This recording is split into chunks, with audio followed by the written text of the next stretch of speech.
ya bunayya, ewe mwanangu, aqimis sala, simamisha swala, wa'mur bil ma'ruf, na amrisha yalokuwa mema, wanha anil munkar, na kataza yalokuwa maovu, wasbir ala ma asabak, na usubiri kwa yale yanokukuta, inna dhalika min azmi umur, hakika mambo hayo ni yenye kuazimiwa. Luqman, miongoni mwa waja wenye hikma kubwa, alikuwa akimuhusia mwanaye maneno haya.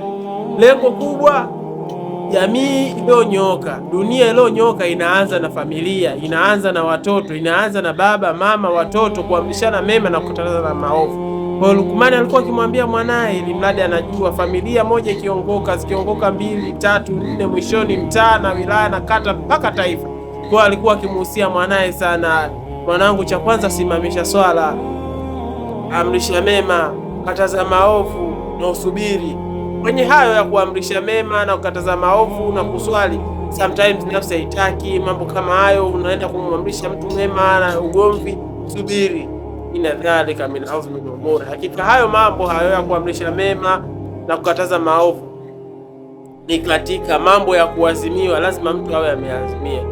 Kwa hiyo tuchukue usia wa Luqman na sisi tupeleke katika familia zetu, ili kutengeneza jamii iliyokuwa bora na iliyonyoka. Wa ila liqa, assalamu alaykum wa rahmatullahi wa barakatuh.